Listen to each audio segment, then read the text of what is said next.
Pour que votre vie soit plus belle, tous les après-midi de 14h à 15h, et si on allait mieux avec François Demier et ses invités. Bonjour sur BTLV, le retour de Et si on allait mieux, hurrah. Bravo oui. L'émission pour ceux et celles qui veulent mieux vivre et améliorer leurs capacités. Pendant 1 heure, je reçois des thérapeutes, des chercheurs. Il n'y a pas une vérité pour aller mieux, mais des expériences personnelles que nous partageons. Pour contacter François Demier, et si on allait mieux @gmail.com. Chantal Desjardins, Patrick Vizier, bonjour. Bonjour. Bonjour. Ravi de vous recevoir. Patrick, vous êtes déjà venu sur BTLV en mai dernier pour nous présenter vos applications, dont Biflo, le bien-être à portée de tous, en 40 secondes. Ça marche toujours ? Ça marche toujours. On peut tout savoir donc sur le niveau de notre forme physique, mentale et émotionnelle, notre niveau de stress et d'anxiété et connaître toutes les méthodes à mettre en œuvre pour améliorer cet état. Donc je vous renvoie sur le podcast qui est donc sur l'onglet donc Et si on allait mieux. Et puis vous, bonjour. Bonjour, moi c'est une première. Voilà. Chantal Desjardins, vous êtes technicienne en PNL. Donc oui. On va vous découvrir, je ne vais pas tout dévoiler au cours de l'émission. Donc on rappelle quand même la PNL, c'est la programmation neurolinguistique. Aujourd'hui, vous venez de nous parler de votre livre que vous avez écrit à 4 mains. À 80. Ouais. Voilà, un livre qui s'appelle, un livre excellent que j'ai eu l'occasion de recevoir et de lire. Nous avons tous des dons, paru chez Guy Trédaniel, un très grand éditeur. Donc alors, ces dons, comment vous avez eu cette idée ? Qui a eu l'idée tout d'abord ? Alors au départ c'était une idée de Patrick. Bon, c'est étonnant puisque moi je vous connaissais plutôt sur un côté scientifique, bien terre à terre, bien cartésien. Et puis en découvrant ce livre, j'ai vu que quand même vous alliez très loin dans la recherche. On peut être les deux à la fois, avoir une partie bien cartésienne et puis avoir une partie complètement intuitive. Parce que les dons, vous n'arriviez pas à les mettre en œuvre sur une application ? Non, au contraire, c'est en prenant conscience de moi-même à un moment donné, je me suis rendu compte que j'étais le produit de mes dons et que même à l'époque où je n'en étais pas conscient, je m'en servais allègrement. Et donc ces dons, on peut les cultiver ? Non seulement, d'abord il faut les rencontrer. Ensuite, on peut les cultiver et développer. Au plus on va les utiliser et au plus on va voir apparaître d'autres dons. Et pour chaque personne, alors on a combien de dons ? Quand on aime, on ne compte pas. Ouais. Je pense que c'est quasiment illimité. La seule chose qui nous limite, ce sont les possibilités d'application que l'on ait. Alors pourquoi vous avez appelé ça un don ? Parce que finalement on peut dire que ce sont des capacités ou des facilités. Alors, parce que le don, ça fait un petit côté un petit peu religieux, un petit peu... Justement, ça fait partie des freins au développement des dons, puisqu'effectivement on s'est rendu compte, c'était pas très compliqué, puisque je faisais partie un petit peu au départ des rétives à cette appellation, qu'effectivement la notion de don faisait un peu peur à beaucoup de gens. Pour certains, effectivement, c'était connoté religieux, pour d'autres... C'était forcément extraordinaire. Quand on parlait de don, c'était forcément être voyant, être médium ou ce genre de choses. Et en fait, non, le don, c'est en fait parfois faire des choses ordinaires, mais de manière, extraordinaire. Alors, être bricoleur, par exemple, c'est un don ? Ça dépend à quel niveau on l'exerce. Ça dépend. Je connais un garçon qui a un don d'observation, mais hors du commun. Et un jour, dans sa vie, il s'est mis à bâtir des maisons. Et il m'a dit, quand j'étais coincé sur un chantier, j'allais voir les autres chantiers pour voir où ils en étaient. Je regardais comment ils faisaient, et après ça, je savais faire. Donc, est-ce qu'on sait d'où ça vient finalement ? On l'a à la naissance ? Ah, le don est inné. Le don est profondément inné. Donc c'est forcément injuste ? Pas Pourquoi plus que la beauté ou l'intelligence. Parce que certaines personnes n'en ont pas. Ou la connerie. Ou en ont moins. Est-ce que la connerie est un don, justement ? Parce qu'un don, c'est pas forcément quelque chose de positif. On peut avoir un don pour faire du mal, par exemple, ou avoir Ce n'est pas un don. C'est pas un don. Non, c'est quelque chose justement de dévoyé. C'est une énergie qui est dévoyée, faire du mal. C'est le problème que l'on aborde dans le livre sur le pouvoir sur et le pouvoir d'eux. Le don, c'est le pouvoir d'eux. Dès qu'on rentre dans des choses négatives, on est dans le pouvoir sur. Mais pourtant, on peut faire des choses négatives avec beaucoup de brio. Par exemple, les gens, par exemple Machiavel, faisaient des choses... Est-ce que Machiavel était profondément négatif ? Je ne sais pas. Machiavel était avant tout le conseiller du prince. Et il mettait son intelligence à disposition du prince. Donc pour vous, il avait un certain don alors ? Une capacité d'analyse hors du commun et certainement beaucoup de créativité. Alors vous, à partir de quel âge vous avez eu conscience de vos dons ? 29 ans. Ah, c'est pas très... C'est pas très jeune. Non, mais je m'en servais au moins depuis l'âge de 10 ans. Et comment tout d'un coup ça vous est venu cette idée de dire tiens j'ai un don ou des Je vais dons? vous dire, j'étais en train de créer ma première entreprise et il fallait que je fasse une négociation très particulière le lendemain. Et ma copine de l'époque m'a vu préparer cet entretien. Et en fait, spontanément, je suis rentré dans la tête de la personne que j'allais voir le lendemain et j'ai su tout ce qu'il allait dire, tout ce qu'il allait penser et comment j'allais m'y prendre. Mmh. Et elle me regarde, je dis, bah, toi, c'est facile. Toi aussi, tu sais faire ça. Elle me dit non. Bon. Je dis, ok, dis non, mais je pense que c'est extraordinaire parce qu'elle est amoureuse. Mais ça m'a donné envie de regarder plus loin. Mmh. Et je me suis rendu compte qu'effectivement, à longueur de temps, je résolvais des problèmes commerciaux parce que je rentrais dans la tête des gens et je voyais les solutions qui étaient à la limite de la conscience. Alors les gens en face de vous, ils avaient conscience que vous rentriez dans leur tête? Non, parce que je leur disais les choses qu'ils pensaient inconsciemment et donc ils ne pouvaient qu'acquiescer à ce que je disais. C'était donc une sorte d'accouchement de la personne en ayant verbalisé ce qu'elle pensait mais qu'elle n'arrivait pas à formaliser. Donc c'est une sorte de télépathie? Ouais. Oui. Chantal. Ouais. Alors, j'aime pas l'expression quand il dit entrer dans la tête parce que ça, j'aime pas la façon dont il en parle alors que c'est autre chose. Vous n'allez pas vous battre quand même. Hein. Peut-être. Nous sommes passionnés tous les deux, donc voilà. Donc quand il dit entrer dans la tête, c'est un côté un peu effraction, voilà. Ça fait un peu James Bond des temps modernes. Alors qu'en fait, effectivement, c'est une empathie, ce que j'appelle moi une empathie télépathique, quoi. Où effectivement, il y a un niveau de perception qui se fait quasiment de tête à tête. Voilà, il se branche un peu et puis il sent des choses plus que voilà. C'est pas un vol, là. C'est pas un braquage, c'est pas un vol. Et vous, Chantal, à partir de quel âge vous avez découvert vos dons? Moi, je les ai quasiment découverts quand on a écrit le livre. Ah bah c'est une bonne chose d'être là.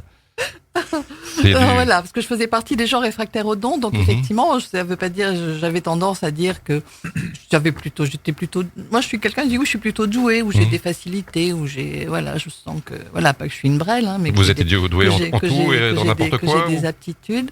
Alors, justement, je suis en train de chercher la façon d'englober, on va dire, alors bon, j'ai encore passé un test cet après-midi, justement, parce qu'on travaille sur un stage qu'on est en train de mettre en place, et donc, moi, je crois beaucoup et je travaille beaucoup dans mon métier d'accompagnement sur le développement des formes d'intelligence. Et donc, j'ai repassé un test cet après-midi et effectivement, mon don à avoir avec le verbe, j'ai effectivement une intelligence verbale supérieure à la moyenne. Et donc, effectivement, c'est vrai que j'ai quelque chose à voir avec la parole, avec le mot et avec le toucher, puisque j'ai aussi je suis douée, j'ai un don pour le massage. Donc, on va dire que j'ai quelque chose à voir avec le toucher. Donc, j'arrive à toucher ça, vous le savez les depuis gens longtemps avec les mots. Depuis plus longtemps, oui. Je l'ai découvert, ça fait un certain temps. Il m'est arrivé effectivement au travers du toucher des histoires et des anecdotes assez exceptionnelles qui m'avaient impressionné.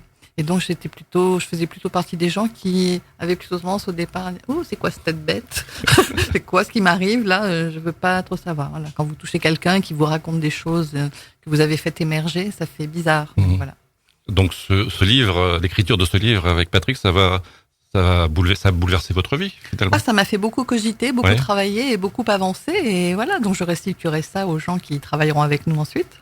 Alors, vous parlez à l'instant que vous avez fait des tests. Alors, quel est le rapport avec les tests de quotient intellectuel? Qu'est-ce que vous en pensez On passe notre temps quasiment à le démolir. Et quand on fait de la formation et quand on fait de l'accompagnement thérapeutique, c'est clair que c'est un baromètre limitant et tout à fait sélectif. On sait que l'intelligence va au-delà de ça et qu'on a cassé comme ça des tas de choses. Donc c'est vrai que dans les entreprises d'où je viens, on a déjà découvert le quotient émotionnel. Moi qui travaille dans le secteur des massages et du bien-être, j'ai parlé du quotient corporel, de l'intelligence des corps, et qu'on sait qu'il y a maintenant toute une foultitude d'intelligence. Il y en a au moins 8 qui ont été répertoriées au moins 8, et puis on n'est pas à l'abri d'en découvrir d'autres. Et donc après, on peut leur donner une valeur à ces intelligences? Alors il n'est pas question de remettre des niveaux, il n'est pas question de remettre une notion de performance. Et aujourd'hui, on dit plus à quel niveau on est, mais comment est notre forme d'intelligence, parce qu'effectivement, ce sont différentes façons de comprendre le monde, et que voilà, donc on peut comprendre le monde avec des approches différentes. Alors pour moi c'est une découverte. Alors quelles sont ces 8 formes d'intelligence? Alors, vous avez donc l'intelligence logico-mathématique, l'intelligence, je vais avoir un trou de mémoire, verbale. Vous allez avoir l'intelligence visio-spatiale, vous allez avoir l'intelligence kinesthésique, vous allez avoir l'intelligence musicale, l'intelligence naturaliste, pour lesquelles on s'interroge encore un petit peu pour savoir si c'est une vraie intelligence ou pas. Vous avez bien sûr le QE qu'on connaît bien et qui recouvre 2 intelligences, qui sont l'intelligence intrapersonnelle et l'intelligence interpersonnelle. Et je pense que j'ai fait le tour des 8 là. Sachant qu'on est en train de peut-être, il y en a une 9e qui est émergente et qu'on appelle l'intelligence spirituelle. Sachant que pour mettre le mot d'intelligence, il faut effectivement que la qualité mesurée et évaluée corresponde à un certain nombre de critères mesurables. Nous sommes au pays des Lumières et de Descartes. Et des sciences toutes puissantes, Donc avec vous, on ne doit plus dire l'intelligence, mais les intelligences. Les intelligences avec un S, mettez un S à vos intelligences. Donc ça va être compliqué pour le système scolaire, pour évaluer les enfants ou... Il y a justement un certain nombre d'écoles qui sont en train effectivement de se lancer là-dedans. Et puis il se trouve que c'est dans ces intelligences sous-exploitées que se trouvent justement souvent les dons qui sont restés cachés, puisque forcément, pour qu'un don ou un talent se révèle, il faut au moins qu'il soit apparu et après... Oui. Après, il va falloir le travailler.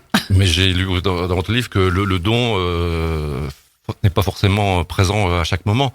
Donc, c'est au moment du test, est-ce que vous pouvez vraiment déceler s'il y a un don ou pas? Si cette personne, ce jour-là, est fatiguée ou... Ça dépend de quel test déjà vous allez... À quel test vous allez travailler. Et puis, il y a des moments, effectivement, parce que on a plusieurs intelligences, mais on a également plusieurs cerveaux. Et tout dépend quel cerveau dominant du moment. On a 8 cerveaux aussi, alors. 3 ou 4 selon les différentes théories. Et suffit que un moment donné vous soyez préoccupé, qu'il y ait des choses qui vous prennent la tête. Il est clair, c'est votre cerveau reptilien qui prend le dessus sur votre néocortex. À partir de là, toute votre créativité s'est en allée, votre intuition s'est en allée. Vous êtes dans un autre mode, vous êtes dans un mode instinct, dans un mode survie. Il est clair que si ce jour-là vous passez le test et que votre tête est préoccupée, il y a des choses qui ne vont pas passer dans le test. Alors, comment se passent ces tests? C'est vous qui les avez mis au point? C'est pas des tests comme un quotient intellectuel, justement. C'est vrai qu'il y a des choses qu'on va mesurer. Et puis là, quand on a l'impression de mesurer, on s'adresse à certains types de dons. Effectivement, un don de guérisseur, un don de magnétiseur. C'est très difficile à évaluer parce qu'il faut... ça se constate souvent. Parce que pour le vérifier... Ça se constate, mais il y a d'autres dons. Quand on a le don de la parole, quand on a la main verte, quand on a le don de la décoration, quand on a le don de la fête, de l'amour, ça se vit. Donc l'amour est un don? Oui, Mère Teresa. Mère Teresa, l'abbé Pierre, quand Chantal m'a demandé mais quel don ont-ils, j'ai dit le don d'amour. Et je suis restée coite. L'amour est une énergie très importante. C'est même peut-être la première des énergies de l'univers. Mais bon, ça, c'est une autre discussion. Par contre, pour en revenir, vous voyez, à l'outil que l'on a créé, cet outil permet, dans certains cas, de mesurer. Je vous vois le jour où vous êtes préoccupé, vous êtes profondément reptilien ce jour-là, mais je sais constater avec le système que votre dominante, c'est quand même le néocortex. Simplement, je vous ai pas mesuré un bon jour. Et en fonction justement de la manière dont vos 3 cerveaux vont fonctionner, on va voir des idées déjà sur votre potentiel, sans parler de dons réels.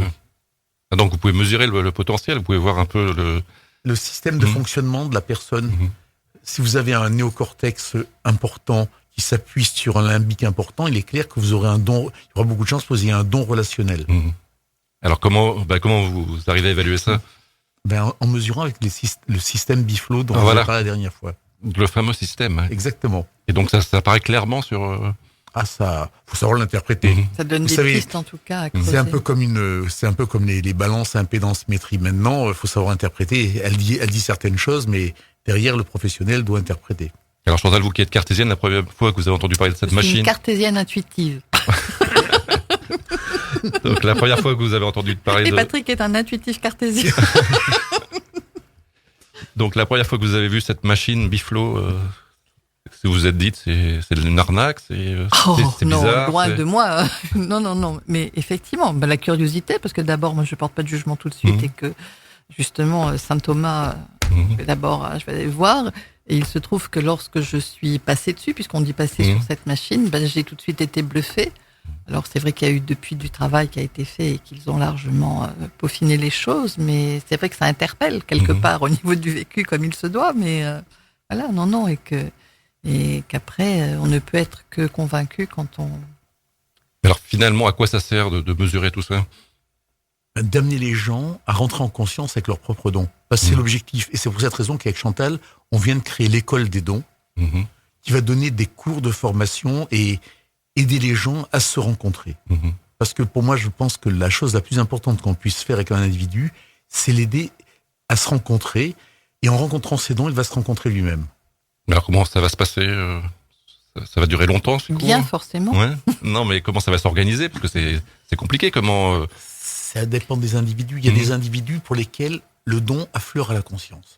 C'est très facile, parfois en 2 heures de temps, ça sort, il y a la conscience qui rentre, puis après ça, il va falloir quand même l'aider à développer son don, à y croire. Parce que vous avez un environnement, quand vous avez un don qui sort, qui peut refuser ce don-là. J'ai, dans le livre d'ailleurs, vous avez peut-être vu, cette dame qui avait fait une NDE à 8 ans et qui a eu un don de médiumnité énorme. Et ses parents qui lui répétaient à longueur de temps, mais ça c'est fait pour les petits cerveaux. Et elle, jusqu'à 40 ans, elle avait eu peur d'utiliser son don. Et justement, ce qui m'a un peu surpris dans votre livre, c'est que vous expliquez que si on n'utilise pas son don, ça peut aussi causer des torts. L'énergie peut se retourner contre vous. Le don est une énergie qui transite par vous. Si vous bloquez cette énergie, si vous l'empêchez de s'exprimer, il est clair qu'elle peut se retourner contre vous. Alors qu'est-ce qu'il faut faire dans ces cas-là? Il faut utiliser son don. Alors vous utilisez votre don de masseuse? Bien sûr. Mais elle a toujours utilisé ses dons, même avant d'en être consciente. Elle avait... Je connais Chantal depuis une bonne vingtaine d'années. J'ai toujours été surpris par son aisance verbale. C'est une conférencière exceptionnelle. Alors vous, Patrick, quels sont vos dons? Écoutez, j'ai ce don d'empathie. Télépathique. J'ai une certaine facilité verbale qui m'a servi toute ma vie avec un don relationnel. Et puis, j'en ai un qui me permet de trouver beaucoup de solutions. Et ça, c'est certainement un des dons les plus importants que j'ai rencontrés. J'ai encore eu la preuve cet après-midi. On discutait tout d'un coup. Je suis branché sur ce que dit l'autre et il y a une idée qui vient, c'est la bonne idée. Mais sans avoir réfléchi un seul instant. Donc elles viennent d'où ces idées? J'ai une théorie. On vous écoute. Pour moi, l'univers est parfait. Et comme il est parfait, s'il y a une énorme banque des problèmes sur laquelle tout le monde est branché, à côté de ça, il y a une énorme banque des solutions. Mais il y a peu de gens qui arrivent à bien s'y brancher ou qui s'y branchent de temps à autre. Et cette banque des solutions existe. Et c'est là où tout le travail est à faire pour arriver à s'y connecter plus facilement. C'est-à-dire qu'il n'y a pas de problème sans solution. Pour tout. Pour tout. Alors vous êtes d'accord, Chantal? Je vous vois perplexe. Je n'ai pas la même conviction, mais je l'ai tellement vu et c'est vrai que j'ai peut-être une autre vision des choses, mais que effectivement, je pense que on a des connaissances. Alors voilà, moi je pense que la banque de solutions, elle est peut-être en nous sans vraiment qu'on se rende compte de tout ce qu'on a emmagasiné, de tout ce qu'on a vu. C'est toute la question de l'inconscient, de toute façon, qui recèle de bien des trésors. Et voilà, et qu'à certains moments, certains arrivent à se connecter comme ça. Je veux dire, des choses qui sont emmagasinées sans qu'ils en aient conscience leur apportent la solution. C'est une espèce de raccourci, de flash, Ou dans un inconscient collectif jungien. C'est vrai que je suis jungienne. C'est ma banque des solutions. C'est exprimé autrement. Si vous preniez les travaux de Rupert Sheldrake sur les champs morphogénétiques, c'est également cela. Alors vous pensez que toutes les choses que l'on entend, que l'on lit, que l'on voit, tout est emmagasiné quelque part? C'est en nous ou c'est dans l'univers? Moi, je pense que c'est dans l'univers. Donc on peut aller chercher des choses que d'autres personnes ont passées avant nous? L'homme est une antenne. Et c'est justement ce rôle d'antenne qui est intéressant à développer parce que ça vous donne accès à plein de connaissances. Alors quel type de personnes vous comptez avoir dans cette école? Tout le monde. Tout le monde. Mais tout le monde est réceptif aujourd'hui? Oui. Parce que moi déjà, quand j'ai parlé autour de moi à mes amis de votre invention, de vos applications, on m'a regardé un petit peu comme un fou à chaque fois en disant non, c'est pas possible, ça n'existe pas. Mais justement, vous savez, J'avais du mal à les convaincre, quoi. Quand Galilée a dit que la Terre tournait autour du Soleil, Mhm. on a voulu le brûler pour ça.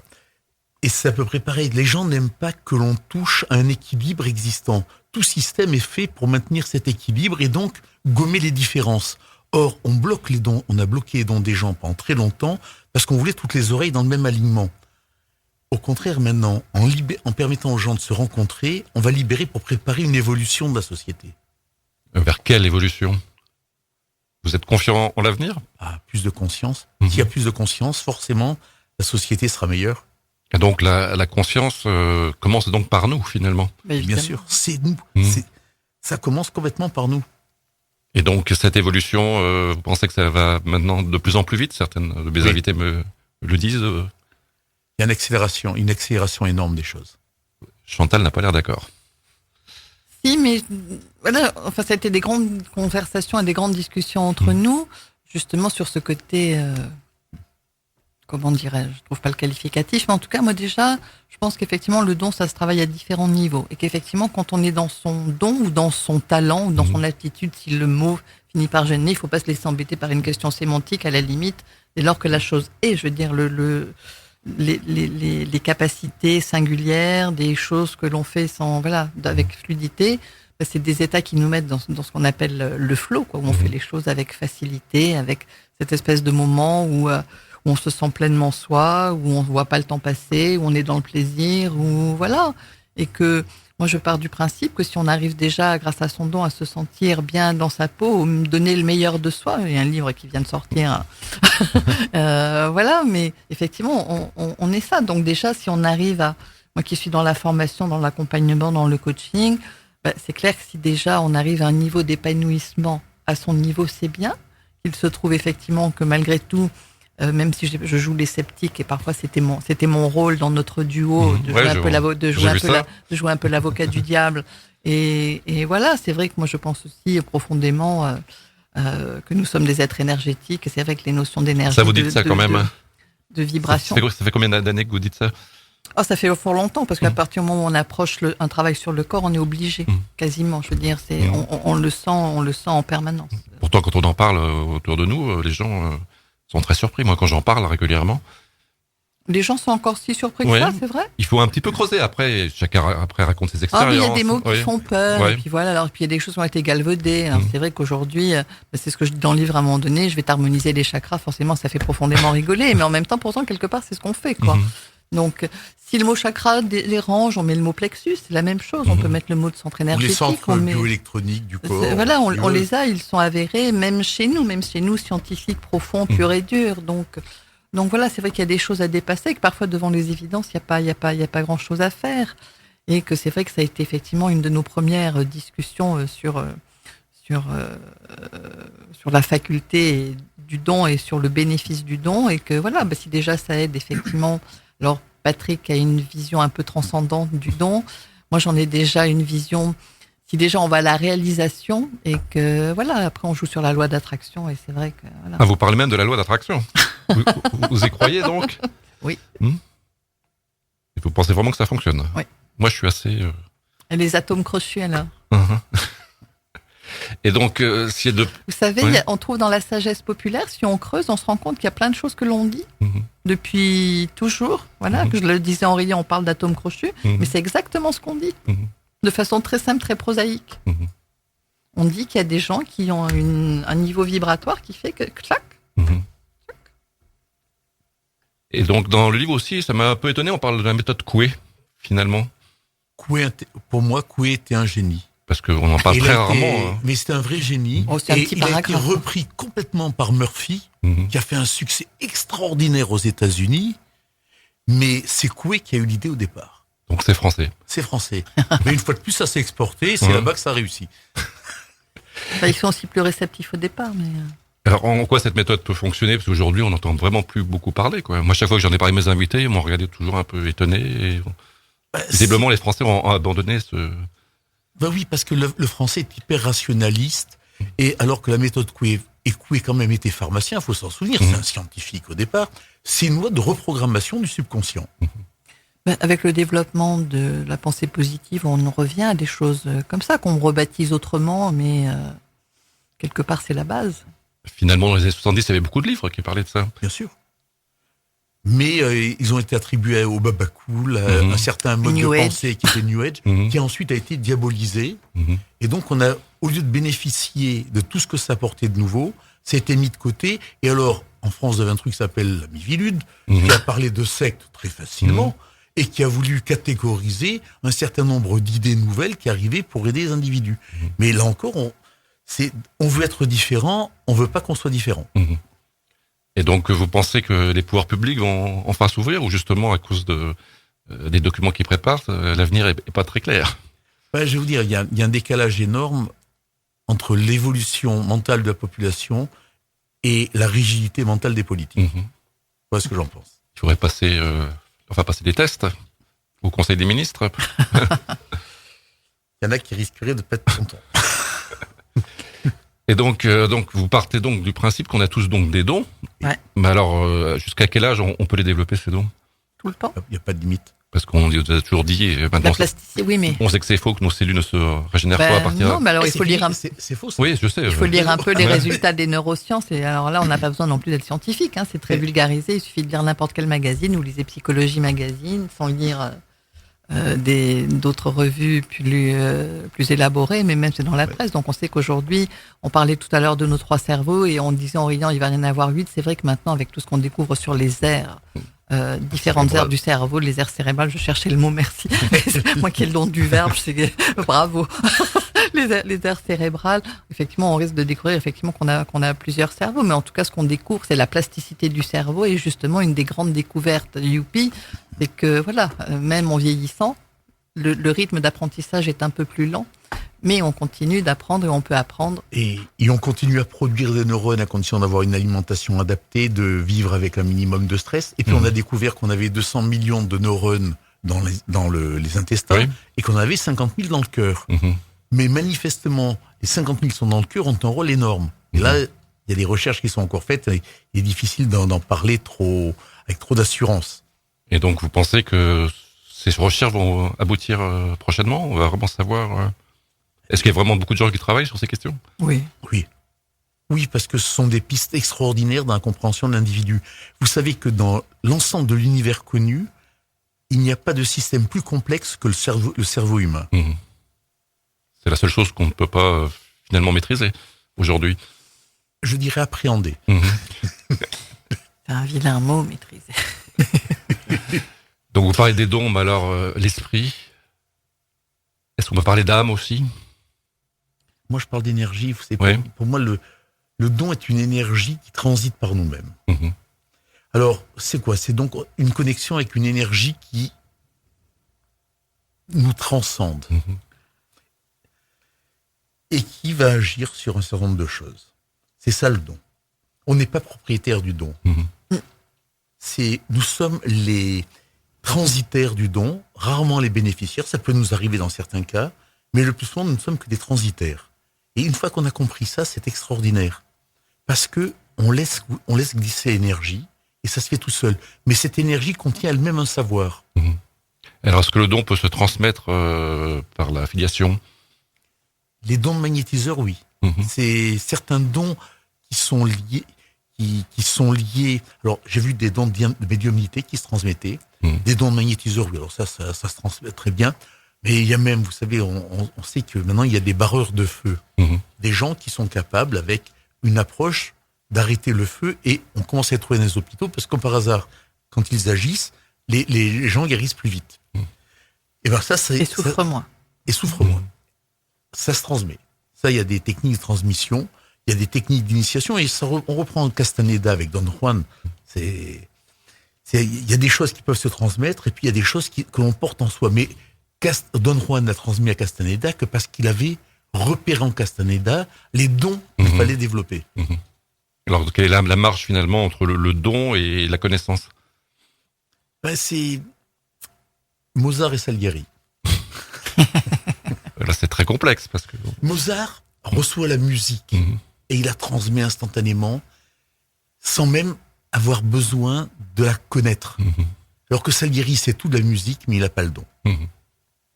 Et alors, qu'est-ce que vous pensez des chamans, justement? Parce que je repensais à ça, qu'il y avait deux traditions entre les chamans qui avaient besoin d'une connaissance et ceux qui pensaient que n'importe qui pouvait être chaman. Je ne connais pas assez cette théorie pour pouvoir en parler. Et ce que je sais, c'est que, par exemple, quand on travaille sur les fréquences cérébrales, donc là encore scientifique, il y a au niveau des chamans des rituels qui correspondent, des longueurs d'onde qui correspondent pile aux fréquences de la Terre. Voilà. Eh bien, on va marquer une première pause. Je pense que c'est bon, Mathieu? Complètement. Tu es d'accord? On est prêt, oui. On te remercie déjà. Hein. Oh, mais merci je suis très content de te retrouver à l'antenne, en tout cas, François. Merci à toi. Et donc, le 13 et 14 juin, c'est bien ça? Je me trompe pas? C'est les deuxièmes rencontres du mystère et de l'inexpliqué. BTLV présente les rencontres du mystère et de l'inexpliqué 2. Les 13 et 14 juin prochains, rendez-vous à Lyon et partez à la rencontre de 40 conférenciers spécialistes de l'archéologie interdite, de la physique quantique, des ovnis et de la médiumnité. Lors de cette édition, découvrez aussi les stands de signature de vos auteurs préférés. En tant qu'abonné, bénéficiez d'un tarif préférentiel et recevez en cadeau les vidéos de l'événement. Pour réserver, rendez-vous sur btlv.fr, onglet événements. Alors Mathieu, toi qui es l'âme de cette station. Oh, l'âme, carrément. Oui, puisque c'est toi qui est derrière la technique. C'est toi qui gères les énergies. Ouais. T'en dépenses beaucoup. J'en dépense beaucoup, mais c'est un vrai plaisir en tout cas. Donc ces rencontres. Les rencontres les 13 et 14 juin prochains, deuxième édition comme tu le disais, 40 conférenciers sur tout plein de sujets qui sont... Alors quels sont les sujets qui t'intéressent toi? Alors, un petit peu de tout en réalité, c'est-à-dire que moi j'aime bien les sujets qui touchent aux autres dimensions, j'aime bien tout ce qui touche au paranormal aussi, j'aime bien, enfin quand je dis paranormal, parapsychologie en général, il y a surtout les pyramides qui m'intéressent. Il va y avoir Jacques Grimaud et Patrice Pouillard du documentaire La Révélation des pyramides qui seront là. Ça va être juste... super. Il y a Patrice Marty aussi qui nous parlera des pyramides de Bosnie. Voilà, vraiment plein de monde. Ça va être extraordinaire, encore mieux que l'année dernière. Donc il reste encore des places. Ah oui. Mais alors il n'y en a pas pour tout le monde, hein, donc dépêchez-vous quand même. Donc il faut aller sur btlv.fr, onglet événements. Et voilà, et tout, ça marche. C'est facile, 2-3 clics. Merci. François Demier tous les après-midi. Et si on allait mieux? Et si on allait mieux? La suite aujourd'hui avec Chantal Desjardins et Patrick Vizier qui sont accordés. On le voit, pas toujours surtout. Sur Nous avons tous des dons. Donc un très beau livre qui vient de sortir chez Très Daniel éditeur. Alors Chantal, justement, j'aimerais savoir au niveau des dons, quels sont pour vous les dons que vous acceptez et ceux que vous refusez dont parle. Est-ce qu'il y a des choses où vous n'êtes pas d'accord sur une définition de don avec Patrick? Les dons, je les accepte tous. C'est après sur... Même si je vous dis que je regarde à travers les murs... Si je passe muraille, vous allez me croire. Je vais de toute façon après, je vais le voir ou pas. Quoi. Mais il y a des expériences qui ont été faites par la CIA. Il y a des expériences qui ont été faites par la CIA pendant la guerre froide où des scientifiques ont travaillé avec des médiums et ceux qui se projetaient à distance, il y a des bouquins magnifiques là-dessus. Et maintenant que les langues se délient, il y a les Russes qui racontent qu'ils ont fait la même chose de leur côté.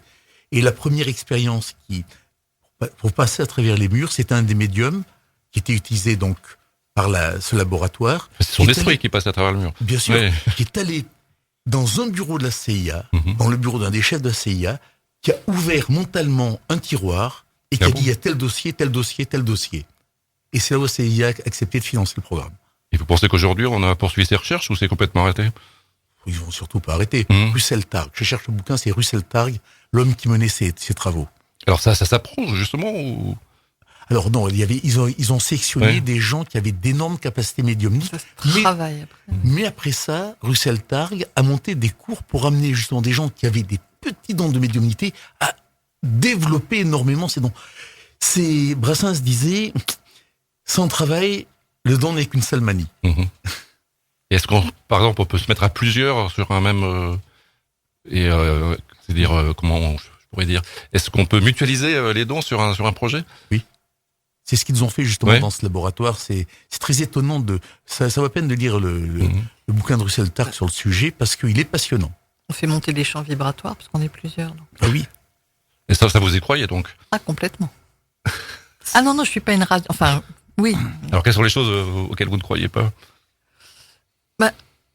J'ai plus de problèmes avec les origines des sources et des choses comme ça, puisque moi, je ne suis pas croyante, par exemple. Et donc, c'est vrai que les notions de foi, mais je fais partie, effectivement, enfin, je me trouve comparable à beaucoup de gens aujourd'hui, où c'est vrai que le religieux a perdu avant tout ce qu'on n'expliquait pas. C'était religieux, c'était Dieu, c'était facile.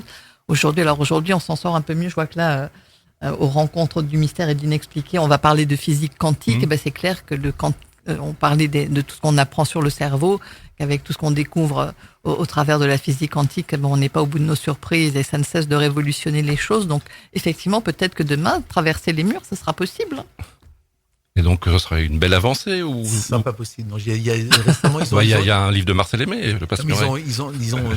Ils ont travaillé là-dessus parce qu'il faudrait que l'on meure pour se reconstituer de l'autre côté.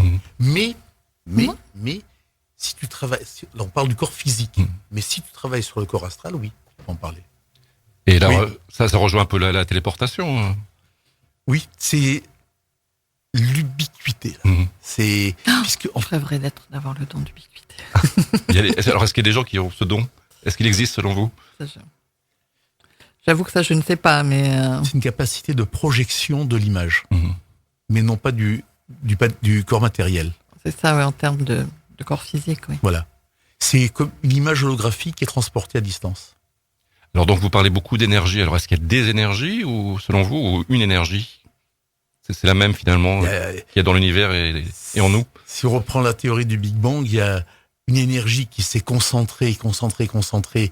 Donc c'est une énergie de base et qui s'est ensuite transformée. Il y a des niveaux différents. Il y a une énergie, on va dire, de départ.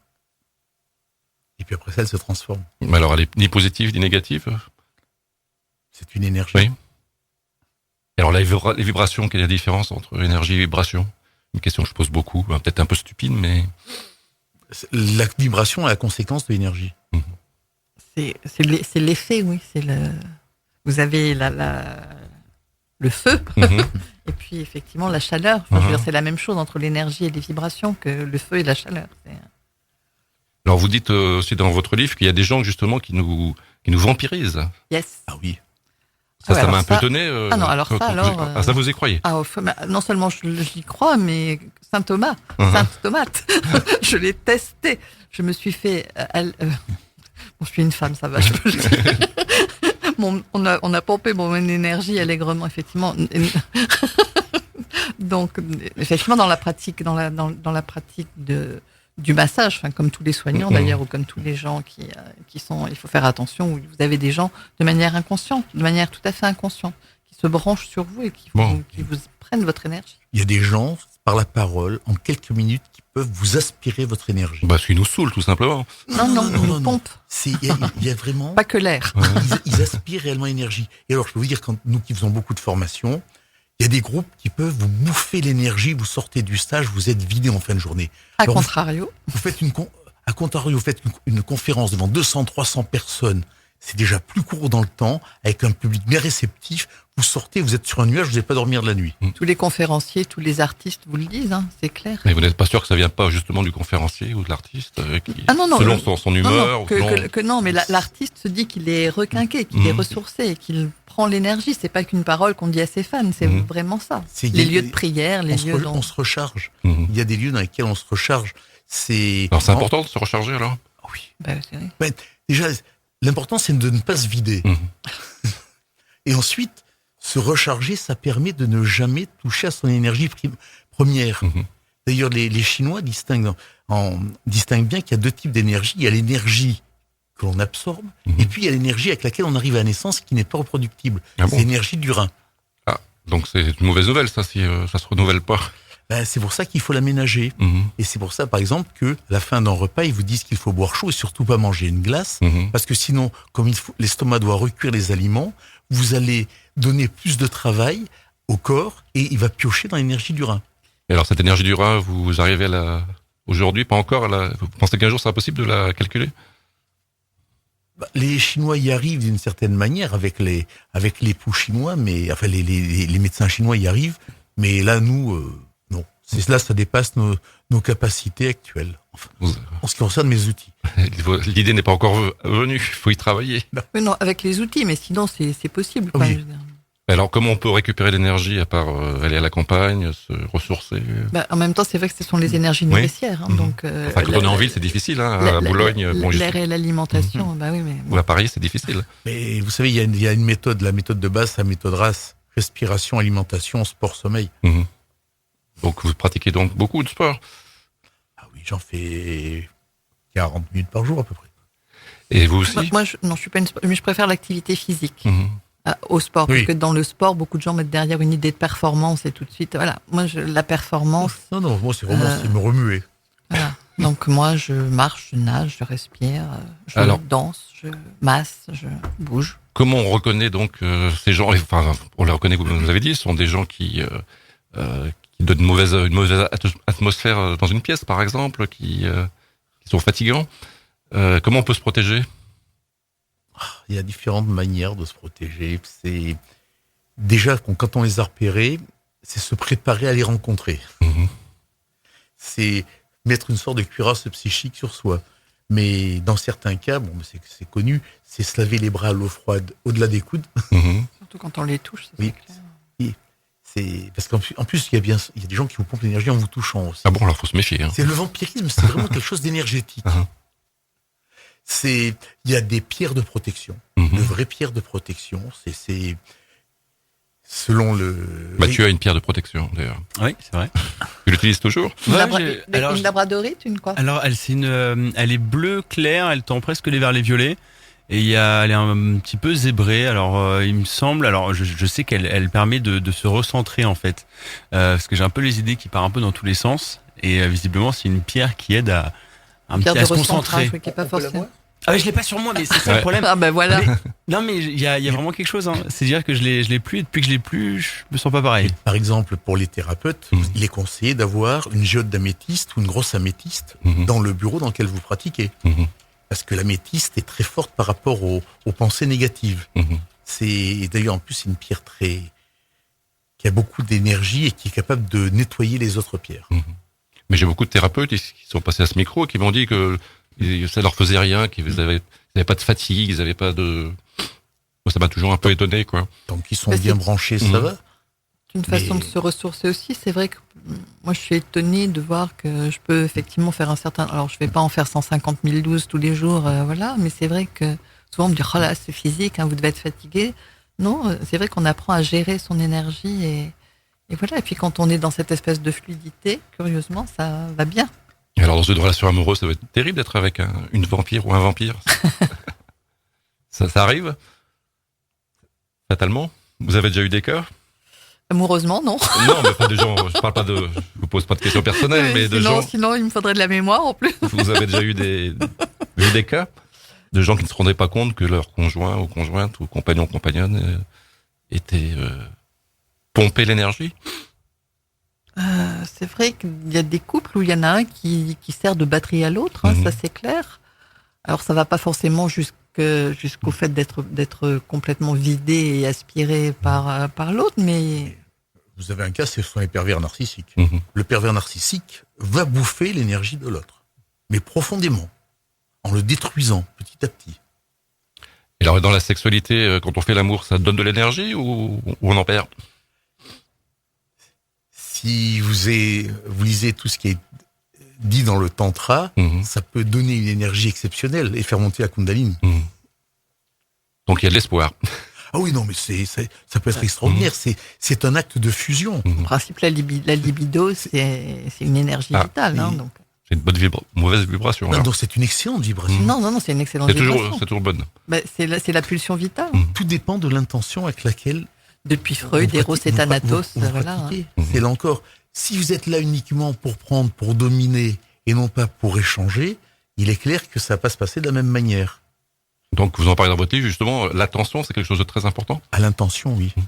L'intention est capitale à travers tout ce que l'on fait. Mettre de l'intention dans son acte, si une intention positive renforce l'efficacité de l'acte. Mais c'est-à-dire qu'il faut y penser à chaque fois ou ça se fait Et automatiquement? on fait des choses en conscience. C'est Donc on doit tout faire en conscience. Donc, Normalement tout, oui. donc, et voilà. finalement, Je veux dire, ça n'existe plus aujourd'hui. Ce grand ici et maintenant dont tout le monde parle et qui a été un grand best-seller, mais c'est clair, voilà, c'est des évidences. Et puis à force de le dire, on se dit oh là là, c'est une scie, mais non, c'est vrai. Et donc si vous faites la conscience, c'est ça, c'est être dans l'ici et maintenant et être conscient et pleinement attentif à soi et à ce qui se passe. Alors les gens qui vivent dans la précipitation, le stress. Et bien justement, c'est le boxon. Il se vide. Mhm. Ou il se ressource sur les autres, ou il se vide. Donc et puis vous dites aussi qu'il faut beaucoup remercier. Ah ouais. C'est une sorte d'oponopono. Non, mais c'est la Non, gratitude. c'est remercier l'énergie. Moi, c'est ma manière à moi de remercier Vous faites l'énergie. ça combien de fois par jour? Pas assez souvent. Et vous aussi, vous le faites? Alors il faut déjà, oui effectivement, c'est une forme d'énergie et moi ce que je retiens aussi du don, c'est qu'effectivement et la singularité du don par rapport à d'autres aptitudes, c'est qu'effectivement il a une dynamique particulière et que cette dynamique, c'est effectivement la dynamique de l'échange et du donner-recevoir.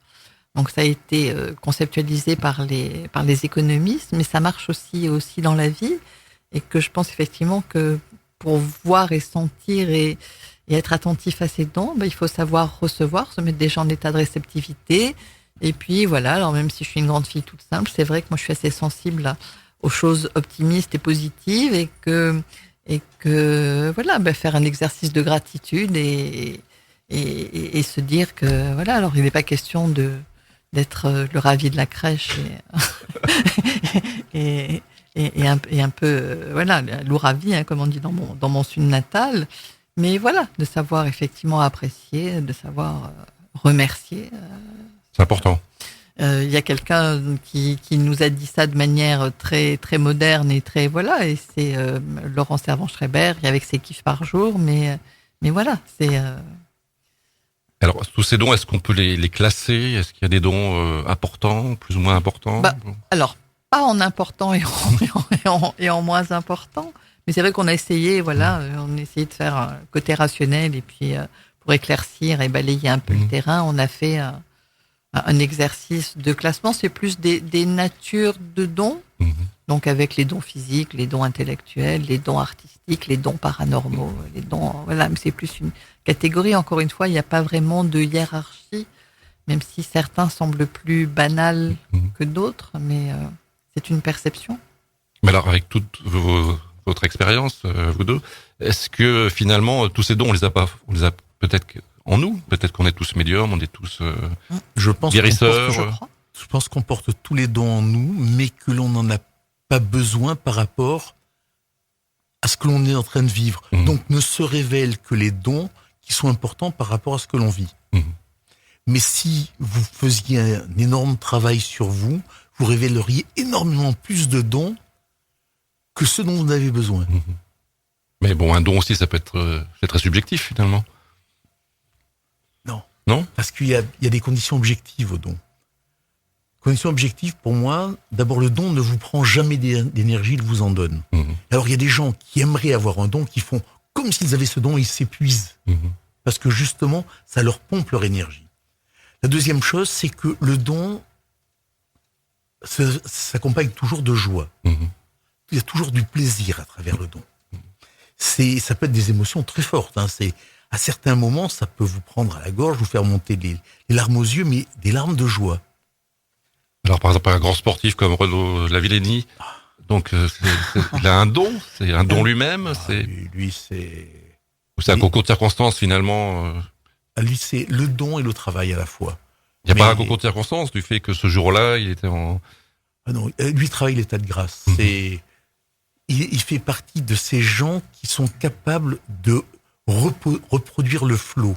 Il est à l'écoute de ses sensations. J'ai écouté, après qu'il ait loupé 6,17 m d'un minimum, et il sait qu'il les a dans les pattes et largement, il sait qu'il va les faire, il a une confiance absolue en lui, et il a une relation à son corps qui est exceptionnelle. C'est quelqu'un de vraiment très étonnant. Et là, on est tombé sur quelqu'un qui avait d'énormes dons au départ, mais qui en plus a travaillé de manière folle. Imaginez, lui, il a rencontré sa vocation. Il a un sautoir à la perche dans son jardin. Ah oui, il faut vouloir. Voilà. Et il s'entraîne, il entraîne son frère. Et c'est extraordinaire de voir ça. Donc, c'est beaucoup de volonté. Alors, la volonté, c'est un don aussi? C'est une énergie. Avoir de la volonté, c'est ne pas avoir à en faire preuve. Alors, les sportifs, il y a des très grands sportifs qui sont dopés, par exemple. Alors, ils étaient au bout de la limite de leur don ou... Non, ils avaient touché leurs limites physiques où ils n'étaient pas prêts à faire l'effort supplémentaire leur permettant d'aller au-delà. Ou mental, où c'est la peur de l'échec, Voilà. souvent après qui les paralyse et qui fait qu'ils font Vous savez, autre chose, qu'ils vont la au-delà. drogue pour le sportif, c'est le Viagra dans certains cas. Et donc, aujourd'hui, avec ce livre, qu'est-ce que vous avez voulu finalement démontrer? Rien. Rien profondément, c'est essayer de transmettre, puisque bon, j'en arrive à un âge où on a des choses, on essaie de transmettre des choses, et j'ai pris conscience que j'étais, et j'ai vécu ce que j'ai pu vivre au niveau professionnel, justement parce que j'avais rencontré mes dons, et non pas parce que longtemps j'ai cru que j'étais très intelligent, puis je me suis rendu compte, non, j'avais des dons que j'utilisais très bien. J'avais au moins l'intelligence de bien utiliser mes dons. Et en l'occurrence, au plus j'ai avancé sur le sujet, et la vie de temps en temps m'a ramené sur la voie, et au plus j'ai avancé sur le sujet, plus je me suis rendu compte que tout le monde avait des dons et qu'il fallait que j'aide les gens à rencontrer leurs dons, parce que c'est ce que je pouvais faire de mieux pour eux. Voilà. Alors, le rôle de la paresse et des dons. Parce que souvent, les gens qui ont justement beaucoup de facilité, beaucoup de dons, peuvent être au cours de leur cursus scolaire paresseux parce que... C'est un des risques. Voilà. Alors, est-ce que la paresse, c'est une énergie négative? Parce qu'il y a un manque de motivation. Ah. Rappelez-vous qu'on ne peut pas être un sujet sans objet. Mhm. Tout le problème est là. Et avoir des dons, mais sans savoir sur quoi les fixer, va générer de la paresse. On va faire un minimum pour assurer. Mhm. Mais à partir du moment où j'ai trouvé mon objet, je ne suis plus dans la dispersion, je suis focalisé. Et là, j'ai toute l'énergie qu'il faut pour réaliser ce que je dois faire. Vous parliez de la vilainie, c'est exactement ça. Mais alors, la paresse, c'est utile dans la vie finalement? Est-ce qu'il faut être paresseux, savoir à certains moments l'être? Tout dépend ce qu'on met derrière paresse. Si c'est savoir se détendre, s'arrêter, se poser, oui, Ouais. ça fait du bien, bien sûr. Il faut Et faire, l'œuvre de la paresse. pour que les choses se remplissent, il faut faire le vide, et que la paresse, ça permet effectivement de... Et vous pensez que l'homme a vraiment besoin toujours de construire, d'avancer, Ben non. Non, on peut avoir des pauses. Mhm. Il paraît que même Dieu, le 7e jour, s'est reposé. Justement, on est contre cette idée de performance à tout prix, de mettre quelque chose. On est au contraire dans quelque chose qui va être... Alors, c'est pas radiophonique. C'est pas radiophonique, les gestes que je fais. Mais voilà, d'être plus dans ce que j'appelle la rondeur, une forme de plénitude et de savoir... Oui. Alors, dans vos formations, à partir de quel âge dans cette école on pourra venir? Ah, on ne s'est pas posé la question, mais... Non, c'est une bonne question. Je pense que à partir les ados, c'est, j'irais de 16 à 110 ans. Non, mais en plus, c'est vrai qu'il y a des moments particuliers où d'être plus conscient de ses dons, de ses aptitudes, de ses talents, de ses facilités, de ses capacités, sont importants. Ben, c'est vrai que il faudrait que les conseillers d'orientation soient un peu plus au fait de tout ça. Au moment où on doit faire des choix, ce serait bien, effectivement. Et si déjà dans le système scolaire, on faisait travailler les gens sur leurs facilités et pas, à contrario, sur leurs faiblesses. Alors justement, que vous êtes contre les notes, je suppose? Non, pas Non. forcément. Non? Vous pensez qu'il pas faut faire forcément. une compétition, qu'il faut... Non, la compétition, c'est pas un truc que j'aime bien, mais non, mais voilà. Mais en même temps, on peut s'étalonner, on peut s'évaluer, enfin savoir où on en est, sans qu'il y ait forcément une idée de compétition, de performance. On peut vouloir être au meilleur de soi, sans vouloir forcément être meilleur que les autres. Alors qu'est-ce qu'on va apprendre dans ces formations? Ben, on va apprendre. On va surtout apprendre, quand on est dans ce genre de choses, on joue forcément sur du savoir-être plus que sur du savoir-faire, et que on va trouver des pistes, on va jouer sur son savoir-être. C'est vrai que dès qu'on touche au don, il y a des notions voisines comme l'intuition, comme les visualisations, comme les choses comme ça sur lesquelles on va travailler. Est-ce que vous avez rencontré des détracteurs sur votre projet? Des gens sceptiques plus que des détracteurs. des gens qui sont pas forcément. Alors, on a eu par contre beaucoup de gens qui ça soulève effectivement un intérêt assez certain quoi, autour de nous et justement on se rend compte qu'il y a quand même pas mal de gens qui disent ah ben oui moi j'en suis persuadée et puis bon forcément il y a quelques encore une fois autour du mot parfois qui Donc ce livre, c'est un peu une carte de visite alors pour ces formations. Ça permet aux gens un petit peu de découvrir. c'est une clé d'entrée, Oui. ça peut être un déclic qui donne envie d'aller plus loin et de creuser la chose. Puisqu'effectivement, quand on est dans un groupe, la dynamique du groupe est importante, que le regard des autres est important, que l'énergie du groupe est importante. On en revient toujours à ça.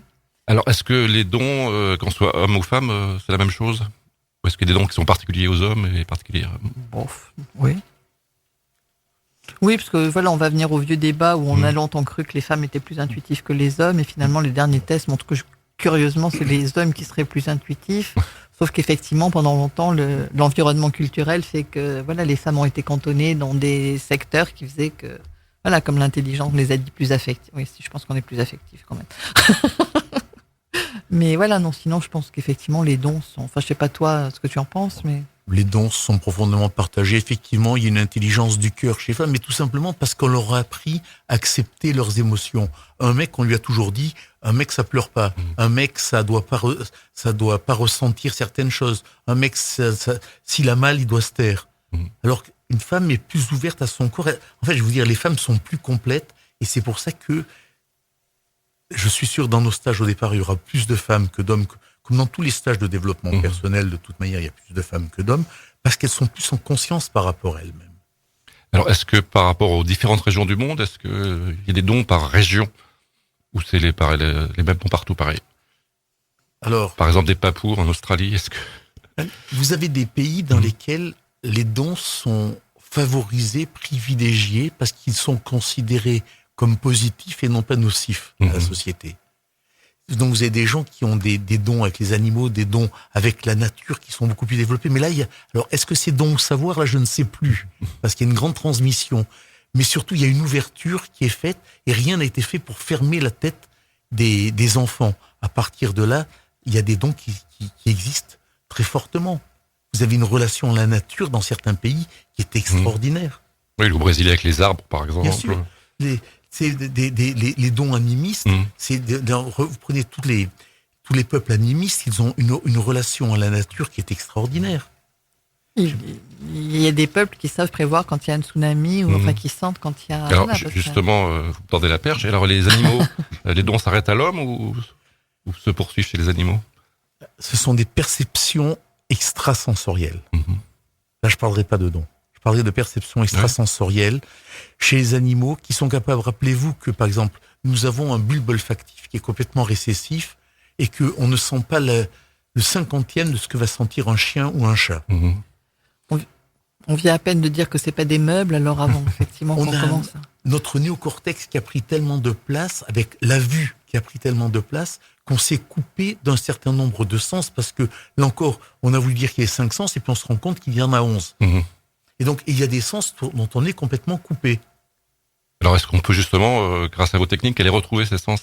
De toute façon, c'est une des voies pour trouver ces dons. C'est effectivement l'aiguisement sensoriel et le développement, les 5 sens qui mènent au 6e, qui vont mener à notre don. C'est un des chemins classiques. Alors, finalement, si tout le monde suit vos formations, vos stages, si tout le monde va être parfait, finalement, ça va. Ah non, pas parfait. Ça va pas être un peu chiant comme monde si tout le monde est. Ils seront pas parfaits. Libre. Ils seront bien dans leur peau, bien dans leur. Conscients, adultes et certainement pas toujours soumis. En cohérence et en harmonie, puisqu'on parle toujours de vibration et d'énergie. Donc, je rappelle le titre de votre livre. Nous avons tous des dons, un livre qu'il faut absolument lire. Moi, j'ai adoré, j'ai dévoré ce livre. Il est passionnant. Et on arrive au terme de cette émission. Merci Mathieu. Merci François. Merci. Alors, tes dons à toi? Alors là, beaucoup d'intuition, je pense. Ouais. Ouais. Et tu le développes? Non, pas forcément, mais c'est vrai que depuis que je suis tout petit, je ressens les choses, je ressens les gens assez facilement. Ouais. En tout cas, ce jeune homme est lumineux, je trouve. Oh, merci. C'est gentil. Très centré. Donc, je te conseille ce livre. Nous avons tous des dons. Ouais. C'est chez Très Daniel, à lire d'urgence. Ah oui, avec plaisir. Merci à vous toutes et tous et je vous dis à très vite. Merci. Pour que votre vie soit plus belle, tous les après-midi de 14h à 15h, Et si on allait mieux avec François Demier et ses invités?